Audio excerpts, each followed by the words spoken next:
यहाँ बात करते हैं हम IRQ की। ठीक है, यहाँ पे हम सीधे समझें तो IRQ का जो पूरा नाम हो जाता है इंटरप्ट रिक्वेस्ट है। और यहाँ जो CPU होता है, CPU भी एक हार्डवेयर का पार्ट होता है, परंतु अदर जो पार्ट्स होते हैं वो भी हार्डवेयर के पार्ट होते हैं। तो इन सभी हार्डवेयर के पार्ट्स का उपयोग जो है, या फिर हम हार्डवेयर जो है कौन सा पहले किसकी रिक्वेस्ट जाएगी, जैसे हार्ड डिस्क में कोई रिक्वेस्ट गई तो हार्ड डिस्क की रिक्वेस्ट गई, ड्राइव की रिक्वेस्ट गई, मदरबोर्ड की रिक्वेस्ट, रैम की रिक्वेस्ट, सभी रिक्वेस्ट गई।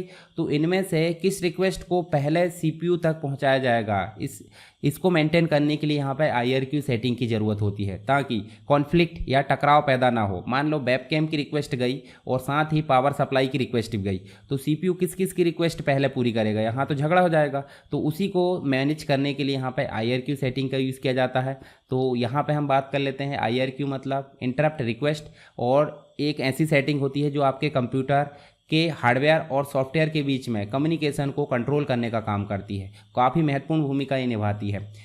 ये सेटिंग जो होती है निर्धारित करती है कि कौन सा हार्डवेयर डिवाइस कब CPU का ध्यान अपनी ओर आकर्षित करेगा, यानी कि उसकी रिक्वेस्ट कब पूरी की जाएगी। जैसे डॉक्टर के पास में जो होती है ना पूरी, मतलब एक प्रकार से पेशेंट की लिस्ट होती है, तो किस पेशेंट को कब देखना है वो मैनेज करता है। उसी प्रकार CPU भी अन्य हार्डवेयर की रिक्वेस्ट को कब यहाँ पर ध्यान देगा उसके ऊपर डिपेंड होता है IRQ सेटिंग। तो IRQ सेटिंग जैसे हम करेंगे वैसा होगा। हालांकि पुराने ऑपरेटिंग सिस्टम या पुराने कंप्यूटर में IRQ सेटिंग मैनुअली की जाती थी, वर्तमान में IRQ सेटिंग करने की ज़रूरत नहीं पड़ती, क्योंकि ऑटोमेटिक वो वहाँ पे सेटिंग ले लेता है।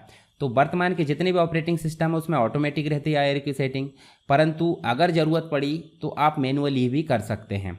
हालांकि देखिए कुछ परिस्थिति में इसको कॉन्फ़िगर करना पड़ सकता है जो मॉडर्न है।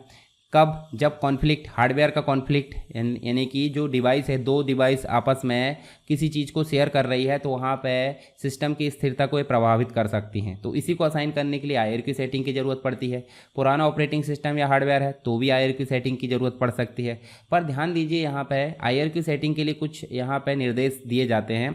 जैसे यहाँ मैं पहले उसी के बारे में बता देता हूँ। जैसे कुछ वार्निंग दी है, मान लो आपको कुछ सेटिंग बदलना है तो ध्यान से बदलिए। मतलब इसमें सलाह दी जाती है कि सेटिंग को कहीं नोट करके रख लीजिए पुरानी सेटिंग को, ताकि आप जो है गलत सेटिंग करें तो वापस से बदल सकते हैं। ठीक है, परंतु अगर आपने गलत कर दिए सेटिंग यहाँ पे तो आपका सिस्टम जो है ख़राब भी हो सकता है। ठीक है, तो आप IRQ सेटिंग जो है बदलते समय काफ़ी ध्यान से बदले, और इसको बदलने के लिए कुछ स्टेप्स होती है। जैसे BIOS, basic input output system जो होता है, शुरुआत में जब आप जो है बायोस सेटिंग यहाँ पे खोलते हो अपनी सिस्टम की, तो वहाँ पे भी आपको IRQ का ऑप्शन मिल जाता है। इसमें आप जो है क्या कर सकते हो, इसमें IRQ सेटिंग कर सकते हैं। जैसे पुराने की बात करें तो कुछ इस प्रकार सेटिंग होती थी।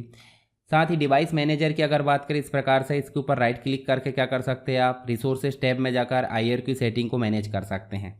तो चलिए यहाँ पर हम बात कर सकते हैं यहाँ पर IRQ सेटिंग को कैसे मैनेज करें। IRQ सेटिंग को मैनेज करने के लिए सबसे पहले आप स्टार्ट बटन में जाएंगे, डिवाइस मैनेजर लिखेंगे, एंटर की प्रेस करेंगे, आपके सामने डिवाइस मैनेजर आ गया है।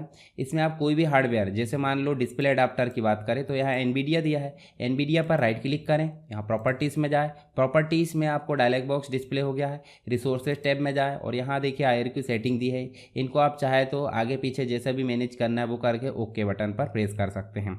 तो यहाँ हमने बात करें IRQ सेटिंग की। आई होप आपको समझ में आ गया होगा।